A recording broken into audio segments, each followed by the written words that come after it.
11 November বুধবার রাত 8টায় অনিমেষ করা এডিটর স্পিকে জানিয়ে দিচ্ছি শিরোনাম। অবৈধ সম্পদ অর্জনের অভিযোগে সংসদ সদস্য পাপুল দম্পতি সহ 4 জনের বিরুদ্ধে দুদকের মামলা। শ্যালিকার অ্যাকাউন্টে 148 কোটি টাকার লেনদেন। এএসপি আনিসুল হত্যা মামলার চার্জশিট দ্রুত সময়ে দেওয়ার আশ্বাস।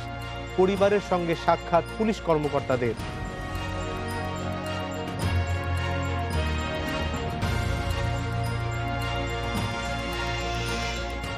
ফাইজার ও বায়োএনটেকের পর করোনা ভ্যাকসিন তৈরির ঘোষণা রাশিয়ার। 92% কার্যকর দাবি।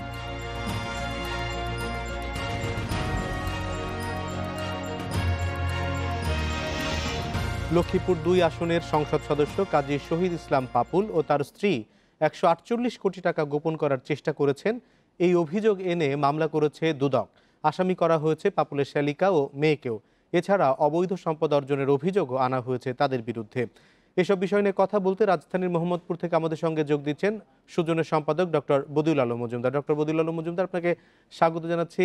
আপনি যেই সংবাদটি শুনলেন, আপনার মূল্যায়ন জানতে চাই। একজন সংসদ সদস্য, তার স্ত্রীও সংসদ সদস্য, তাদের নিজেদের নামে, তার শ্যালিকা এবং মেয়ের নামে বিপুল পরিমাণ সম্পদ এবং তারা মানব পাচারের সঙ্গে জড়িত। আপনার মূল্যায়ন কি? এটা অত্যন্ত দুঃখজনক। কিন্তু এটা কোনো বিচ্ছিন্ন ঘটনা নয়, বিক্ষিপ্ত ঘটনা নয়। এরকম আরো বহু আছে। আমরা দেখে আসছি গত কয়েক মাস থেকে, বিশেষত গত কয়েক মাস ধরে, যে অনেক গুরুত্বপূর্ণ ব্যক্তিদের এবং অনেক যেই রাঘব বোয়ালদের বিভিন্ন রকম অপকর্মের কথা গণমাধ্যমে আসছে। এর মধ্যে অন্তর্ভুক্ত আছেন আমাদের মাননীয় সংসদ সদস্যরাও। শুধু পাপুল নয়, আরো আমার আশঙ্কা যে এরকম আরো অনেকেই আছেন আমাদের মাননীয় সংসদ সদস্যের মধ্যে, যারা অর্থ পাচার করছেন, বিভিন্ন রকম অন্যায় আচরণের সাথে যুক্ত, অনেক রকম অপরাধী কর্মকাণ্ডের সাথে যুক্ত, এবং এগুলো করে তারা পার পেয়ে যাচ্ছেন। এবং এর মূল কারণ হলো বিচারহীনতার সংস্কৃতি। আমাদের দেশে অন্যায় করে বিশেষত গুরুত্বপূর্ণ ব্যক্তিরা, সমাজের প্রভাবশালী ব্যক্তিরা পার পেয়ে যান। যেমন এই যে সংসদ সদস্যদের কথাই ধরা যাক। এই সংসদ সদস্যদের বিরুদ্ধে যে ফৌজদারি অপরাধে তাদের বিরুদ্ধে ব্যবস্থা নেওয়া যায়। শুধু তাই নয়, তারা যখন ফৌজদারি অপরাধ করে, শুধু তাই নয়, তাদের বিরুদ্ধে সংসদের পক্ষ থেকেও ব্যবস্থা নেওয়া যায়। সংসদে একটা কমিটি আছে, প্রিভিলেজ কমিটি, সংসদ এবং সংসদ সদস্যদের বিশেষ অধিকার সম্পর্কিত কমিটি। এই কমিটির প্রধান হলেন আমাদের মাননীয় স্পিকার। এই কমিটিতে প্রধানমন্ত্রী থেকে আরম্ভ করে সবচেয়ে জ্যেষ্ঠ আমাদের সংসদ সদস্যগণ সেই কমিটির সদস্য।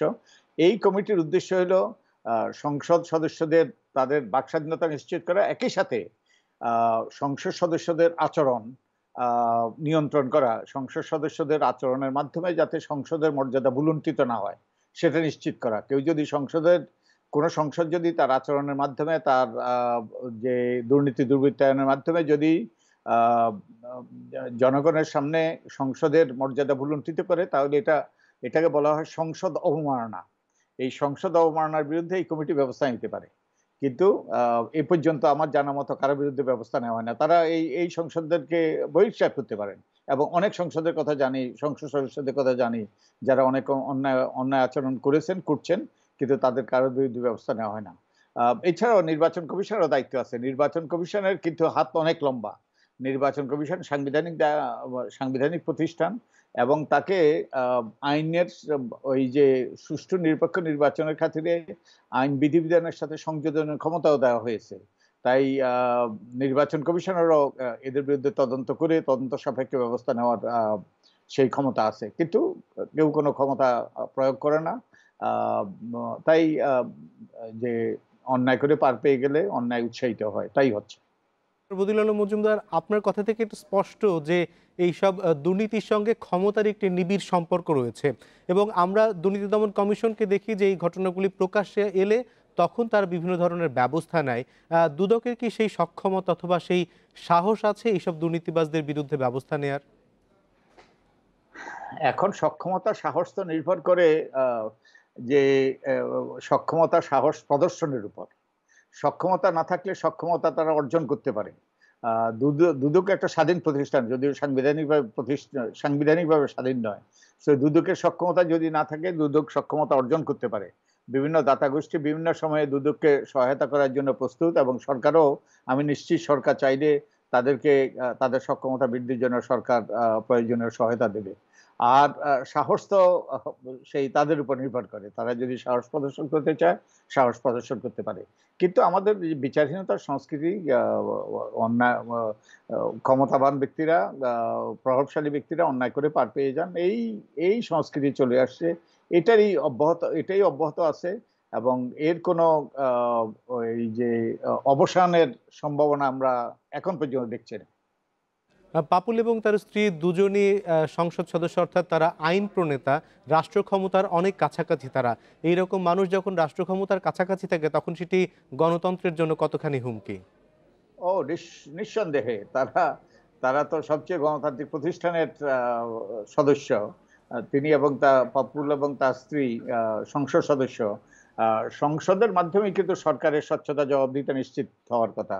সরকার কোনো দুর্নীতি করলে সরকারি কর্মকর্তারা কিংবা সরকারের সাথে অন্যান্য যুক্তরা যদি কোনো দুর্নীতি দুর্বৃত্তায়ন করে, সংসদীয় কমিটির মাধ্যমে তারাই কিন্তু সরকারকে কাঠগড়ায় দাঁড় করানোর কথা। কিন্তু তারাই যদি দুর্নীতিগ্রস্ত হয়, তাহলে তো কে কার দিকে নজর রাখে, কে কার দুর্নীতি দুর্বৃত্তায়ন রোধ করে, এটা তো মানে আমরা দুর্নীতির স্বর্গরাজ্যে পরিণত হওয়ার একটা সম্ভাবনা দেখা যায় এর মাধ্যমে।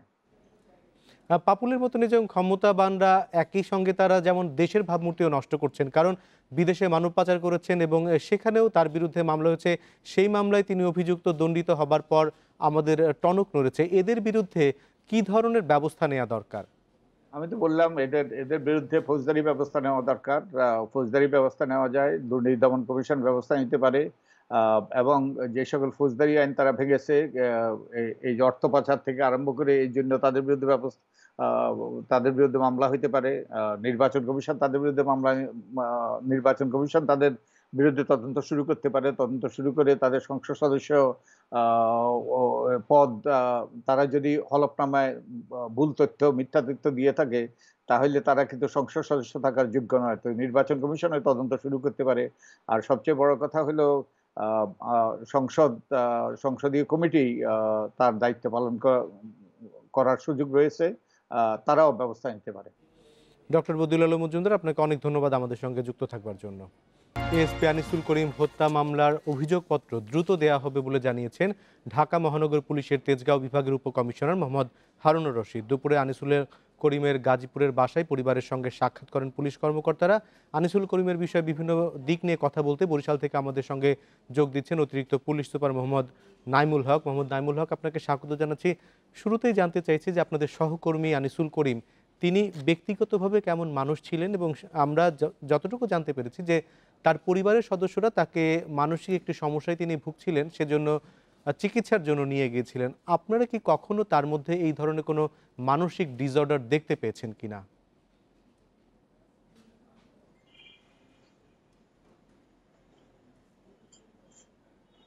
জি, আপনাকে ধন্যবাদ জানাচ্ছি আমি আমাদের বরিশাল জেলা পুলিশের পক্ষ থেকে। আহ, আসলে আনিস সম্পর্কে যদি কথা বলতে হয় তাহলে আমি সর্বপ্রথমে বলবো যে আনিস ছিল একজন অত্যন্ত মেধাবী একজন অফিসার।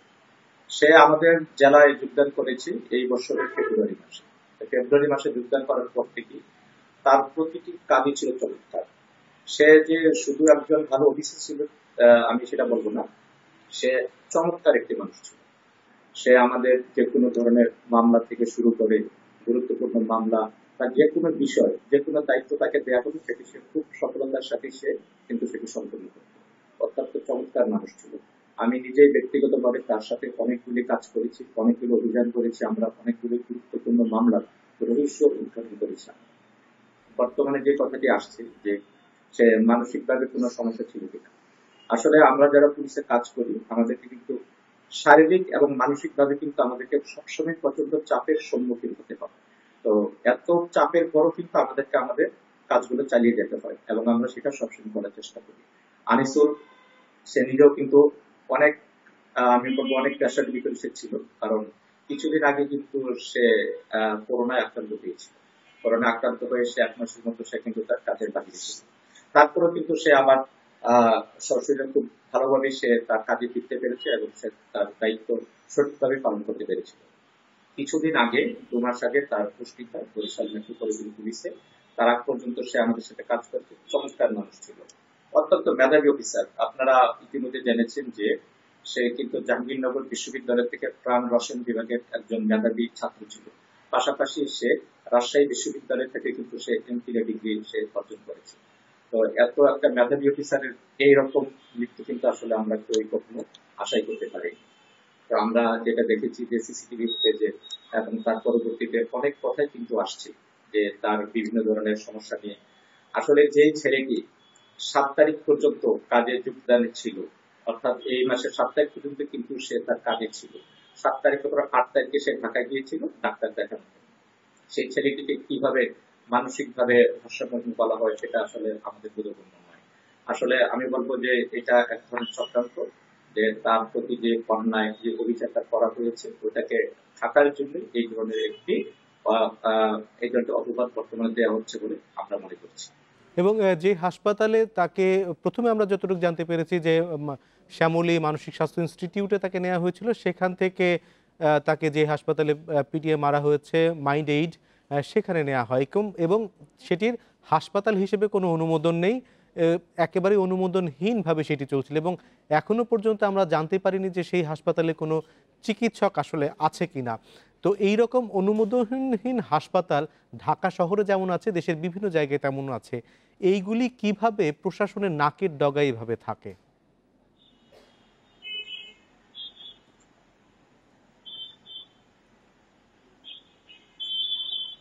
আহ, যে সমস্ত অনুমোদনহীন হাসপাতালগুলো বর্তমানে আমাদের বিভিন্ন জায়গায় ছড়িয়ে ছিটিয়ে আছে, এগুলার বিরুদ্ধে কিন্তু সবসময় প্রশাসন অভিযানে যাচ্ছে।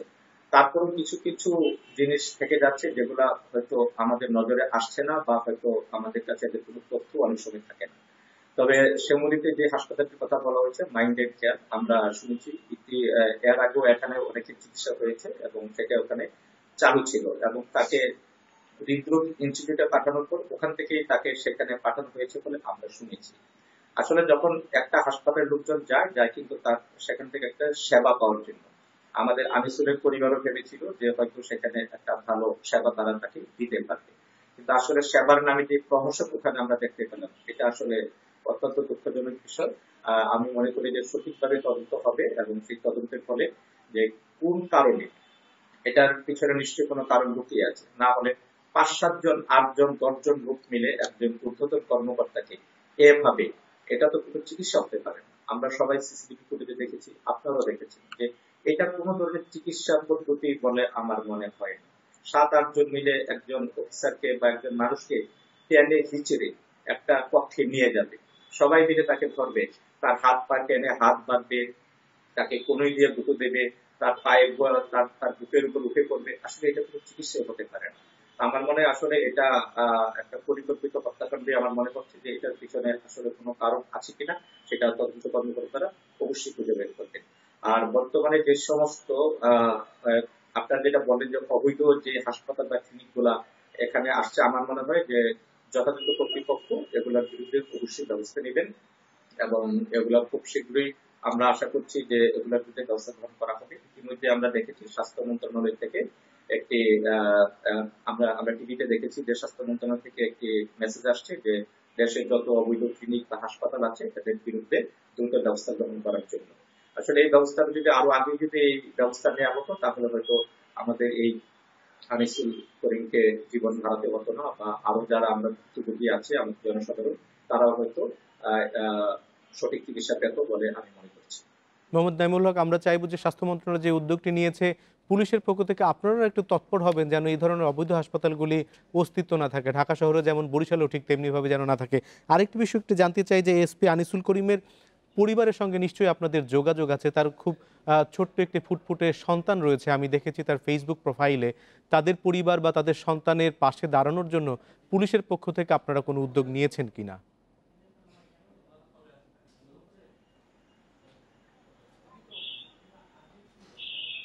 আসলে আনিসুল করিম তার সাথে খুব কাছ থেকে আমি কাজ করেছি। আমি শুরুতেই বলেছি যে ও আমাদের জেলায় যোগদান করার পর থেকে সে আমাদের মুলাদি সার্কেলে কর্মরত ছিল। খুব কাছ থেকে আমি তার সাথে কাজ করেছি, আমরা একসাথে কাজ করেছি বিভিন্ন মামলা, বিভিন্ন রহস্য উদ্ঘাটন বিষয়ে আমরা তার সাথে, আমি পার্সোনালি তার সাথে কাজ করেছি। এমনও দিন গিয়েছে যে আমাদের গাড়ি নষ্ট বা একটা খুব দুর্গত জায়গা, সেখানে আমাদের গাড়ি যাচ্ছে না, আনিসুল তখন আমাকে বলতো যে স্যার এখানে গাড়ি যাবে না, আমি মোটরসাইকেল চালাবো, আপনি আমার পিছনে উঠে যান। এরকম অনেক জায়গায় যেখানে আমাদের গাড়ি যায় না, সেখানে কিন্তু আমি আনিসুলের পিছনে করে মোটরসাইকেলে করে আমরা সেই সমস্ত জায়গায় গিয়েছি। আপনারা দেখেছেন, অথবা আপনারা যদি তথ্য খুঁজতে চান আপনারা পাবেন যে মুলাদিতে খুব একটি নিরস হত্যাকাণ্ড হয়েছিল ৩-৪ মাস আগে, যে একজন ব্যক্তিকে গলা কেটে ফেলে রাখা হয়েছিল, সেই রহস্যের উদ্ঘাটন কিন্তু আনিসুল করেছিল। আপনারা হিস্ট্রি দেখে থাকবেন যে একটি ৯ বছরের একটি শিশু বাচ্চাকে হত্যা করে তার লাশ গাছের সাথে ঝুলিয়ে রাখা হয়েছিল, সেই হত্যাকাণ্ডটি কিন্তু আনিসুল রহস্য উদ্ঘাটন করেছিল। এরকম অসংখ্য উদাহরণ আছে যে আনিসুল কত একজন ভালো অফিসার ছিল, চমৎকার একটি অফিসার ছিল, তার উপর আমরা ডিপেন্ড করতে পারতাম, নির্ভর করতে পারতাম, এরকম একজন অফিসার সে ছিল। তো আনিসুলের পরিবারের কথা বলা হয়েছে, আমি দেখেছি, আমি পার্সোনালি তার অফিসে গিয়েছিলাম, তার বাসায় গিয়েছি আমি। তার একটি ছোট্ট বাচ্চা আছে, ৩ বছরের বাচ্চা, খুবই ফুটফুটে বাচ্চা, চমৎকার ছেলে। এখন আসলে এই ছেলেটির জন্য আমরা সবাই, আমাদের সবারই খারাপ লাগছে, আপনাদেরও লাগছে। তা আমাদের পুলিশের পক্ষ থেকে যেটা করার, আমাদের কর্তৃপক্ষ ইতিমধ্যেই সেই ব্যবস্থা করেছেন, এবং তার পরিবারের পক্ষ থেকে যদি কোনো ধরনের সাহায্য প্রয়োজন হয়, আমাদের কর্তৃপক্ষ সেটি নিশ্চিত করার ব্যবস্থা করেছে, এবং ভবিষ্যতে তার পরিবার যেন কোনো ধরনের সমস্যায় পড়তে না হয়, সেই ব্যবস্থাটিও আমাদের পুলিশ বিভাগ থেকে করে দেওয়া হচ্ছে বলে আমরা জানতে পেরেছি ইতিমধ্যে। আনিসুলের ওয়াইফ বা তার পরিবারের আরো যদি কারো কোনো সমস্যা হয়, পুলিশ ডিপার্টমেন্ট সর্বদা তাদের পাশে ছিল, আছে এবং ভবিষ্যতে থাকবে। নাইমুল হক, আপনাকে অনেক ধন্যবাদ আমাদের সঙ্গে যোগ দেবার জন্য। রাশিয়ার করোনা ভ্যাকসিন স্পুতনিক ৫ ৯২% কার্যকর বলে দাবি করেছে দেশটি। আমরা যতটুকু জানতে পেরেছি যে এখনো পর্যন্ত ভ্যাকসিনটির ৩য় ধাপে পরীক্ষা চলছে। যুক্তরাষ্ট্রের ফাইজার এবং জার্মানির বায়োনটেকের ভ্যাকসিন ৯০% কার্যকর। এই ঘোষণার পর এই তথ্য দিল মস্কো। পৃথিবীর প্রায় ৭৫০ কোটির বেশি মানুষ একটি কার্যকর ও নিরাপদ ভ্যাকসিনের অপেক্ষায়, আর তা পূরণে বিশ্বের প্রায় সব দেশের বিজ্ঞানীরা জোর চেষ্টা চালাচ্ছেন। অঘোষিত প্রতিযোগিতা চলছে উদ্ভাবনকারী প্রতিষ্ঠানগুলোর মধ্যে। যুক্তরাষ্ট্রের ফাইজার ও জার্মানির বায়োএনটেক গেল সপ্তাহে ঘোষণা দিয়েছে তাদের ভ্যাকসিন করোনা প্রতিরোধে ৯০% কার্যকর, ডিসেম্বরেই মিলবে বাজারে। ইউরোপ আমেরিকার এই হাকডাকে বসে থাকার পাত্র নয় রাশিয়া। তাদের ভ্যাকসিন অন্যদের চেয়ে ২% বেশি কার্যকর বলে দাবি করেছেন মস্কোর গবেষকরা। অর্থাৎ ভ্যাকসিনের বাজার দখলের দৌড়ে পিছিয়ে থাকছে না তারাও। রাশিয়ার ২৯টি হাসপাতালে গ্যামেলিয়া ইনস্টিটিউটের উদ্ভাবিত এই ভ্যাকসিনের ট্রায়াল চলছে। আগস্টে অনুমোদনের পর ১৬,০০০ স্বেচ্ছাসেবকের উপর পরীক্ষা চালানো হয়েছে। মোট ৪০,০০০ স্বেচ্ছাসেবকের উপর পরীক্ষা চলবে আরও ৬ মাস। করোনা ভ্যাকসিন উদ্ভাবনে যে দেশ বা প্রতিষ্ঠানই সফল হোক, সবার জন্য নিশ্চিত করার দায়িত্ব বিশ্ব স্বাস্থ্য সংস্থার। এজন্য গঠন করা হয়েছে কোভ্যাক্স জোট। চীনসহ ১৭২ দেশ এতে যোগ দিলেও সাড়া দেয়নি যুক্তরাষ্ট্র ও রাশিয়া। সারওয়ার জামান, ইন্ডিপেন্ডেন্ট নিউজ। রাশিয়ার করোনা ভ্যাকসিন স্পুতনিক ৫ ৯২% কার্যকর বলে দাবি করেছে দেশটি। এ নিয়ে কথা বলতে রাজধানীর বসুন্ধরা থেকে আমাদের সঙ্গে যোগ দিচ্ছেন বঙ্গবন্ধু শেখ মুজিব মেডিকেল বিশ্ববিদ্যালয়ের ফার্মাকোলজি বিভাগের chairman doctor Saidur Rahman. Doctor Saidur Rahman, আপনাকে স্বাগত জানাচ্ছি। এবং আমরা যতটুকু জানতে পেরেছি যে রাশিয়ার করোনা ভ্যাকসিন এটি ৯২% কার্যকর বলে তারা দাবি করছে, কিন্তু ভ্যাকসিনটি এখনও ৩য় ধাপে রয়েছে, সেটি পরীক্ষা চলছে, এবং পুরো ধাপ সম্পূর্ণ হতে কতদিন সময় লাগতে পারে? এবং আরেকটি যেটা আমাদের জানার মূল আগ্রহের বিষয়, সেটি যদি আমরা বাংলাদেশে চাই, আমাদের আসতে কতদিন লাগতে পারে? এখানে যে প্রশ্নটা, মানে রাশিয়ান ভ্যাকসিন সম্পর্কে প্রথমে একটু বুঝতে পারা দরকার যে রাশিয়া, চায়না এবং কিউবা ভ্যাকসিন গবেষণার ক্ষেত্রে তাদের যেই পদ্ধতি প্রক্রিয়া, এটা আসলে একটু ডিফারেন্ট আমাদের গ্লোবাল যে আমাদের নর্ম আছে। সে কারণে ওদেরটা মূল্যায়ন করার ক্ষেত্রে আমরা প্রেডিক্ট করতে পারছি না। যেমন তাদের আজকে ৯২% দাবিটা, সাধারণভাবে যেমন আমরা যদি ফাইজারের দাবিটা ৯০% সঙ্গে বলি, এই অন্তর্বর্তীকালীন ফলাফলের উপর ভিত্তি করে যখন রাশিয়ানরা দাবি করছে, সেটার বিশ্বাসযোগ্যতাটা একটু কম। কারণটা হচ্ছে সবসময় বলা হচ্ছে স্বচ্ছতার মাধ্যমে এবং এই গবেষণা সম্পূর্ণ হওয়ার জন্য অপেক্ষা করতে হবে। যেটা ধারণা করা যাচ্ছে রাশিয়ানদের থেকে, যে মার্চ নাগাদ তাদের আসলে সম্পূর্ণ রেজাল্ট ডিসেমিনেট করতে পারবেন তারা।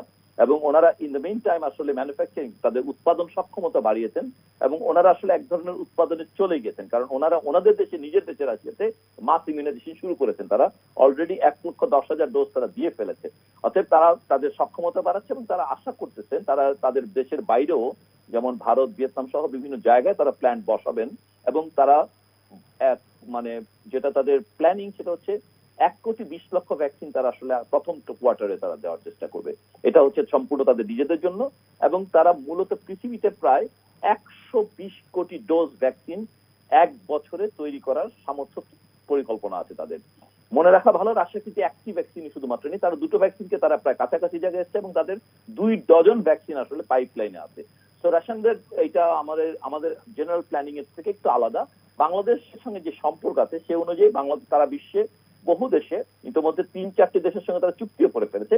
বাংলাদেশে আসলে সম্ভাবনা আছে যদি স্পুটনিক 5 এর রেজাল্ট এপ্রিল মাসে যদি বাংলাদেশ নিশ্চিত হতে পারে, রাশিয়ার সঙ্গে ইন দ্য মেইন টাইম যদি নেগোসিয়েশন ভালো হয়, বাংলাদেশে এই ভ্যাকসিন পাওয়ার সম্ভাবনা আছে অবশ্যই। সাইদুর রহমান, আরেকটি বিষয় জানতে চাই, যেমন রাশিয়া বলছে তাদের ভ্যাকসিন স্পুটনিক সেটি 92% কার্যকর, অন্যদিকে যুক্তরাষ্ট্রের ফাইজার এবং জার্মানির বায়োনটেকের ভ্যাকসিন 90% কার্যকরের ঘোষণা দিয়েছে তারা। এই কার্যকারিতা আসলে কিসের উপর নির্ভর করে এবং আমাদের মতো দেশে অর্থাৎ দক্ষিণ এশিয়া বা বাংলাদেশের জন্য কোনটি বেশি কার্যকর? এই দুটো ভ্যাকসিনের প্রধান সীমাবদ্ধতাটা হচ্ছে এখানে মনে রাখা ভালো যে এমআরএনএ বেস ভ্যাকসিন যখন হয়, এমআরএনএ বেস ভ্যাকসিনটাকে আসলে সংরক্ষণের জন্য -80 ডিগ্রি সেন্টিগ্রেডের এটা খুবই জটিল একটা এবং অনেক শীতল ইয়েতে রাখতে হবে, যেটা ভাবা হচ্ছে যে এটা প্রধান সীমাবদ্ধতা হবে এই ভ্যাকসিনগুলোর এটা, এবং -80 রেখে ভ্যাকসিনকে আসলে আমাদের মতো দেশের জন্য খুব রিয়েলিস্টিক হবে না। তো আমাদের যে মানে আমাদের দেশে যে অবকাঠামো, আমাদের যে কোল্ড চেইন অবকাঠামো, সেটা আনসুইটেবল হবে এই ধরনের সফিস্টিকেটেড ভ্যাকসিন এবং এই পরিমাণ টেম্পারেচারে রাখার জন্য যেগুলো দরকারি। তো এগুলো আসলে আমাদের প্রকিউরমেন্টে যারা থাকবেন, বাংলাদেশে যারা ভ্যাকসিন প্রকিউরমেন্ট পলিসি করবেন, তারা নিশ্চয়ই এগুলো বিবেচনা করবেন যে আমাদের কোল্ড চেইনের জন্য সুইটেবল এবং আমাদের যেহেতু ফিল্ডে যাবে এগুলো স্টেশন বেস, মানে বড় বড় এক ধরনের বিল্ডিং এ ওখানে তারা মানে 24 ঘন্টা ভ্যাকসিন দেওয়া হবে, এই ধরনের একটা বিশেষ অ্যারেঞ্জমেন্ট যারা করতে পারবেন ওই তাদের জন্য এই ধরনের উন্নত মানে আধুনিক ভ্যাকসিন গুলো সুইটেবল হবে। তো আমাদের ধারণা যে বাংলাদেশে -80 কোনো ভ্যাকসিন আনাটা যথেষ্ট ঠিক হবে না আসলে বাংলাদেশের জন্য।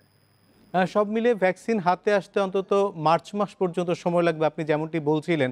তো মার্চ মাস পর্যন্ত যদি বাংলাদেশের মানুষকে আমরা সুস্থ রাখতে চাই, করোনা মুক্ত থাকতে চাই, আমরা কি ধরনের নিরাপত্তা ব্যবস্থামূলক অথবা স্বাস্থ্য বিষয়ক কোন নির্দেশিকাগুলি মেনে চলবো, আপনি একটু পরামর্শ দেবেন আমাদের?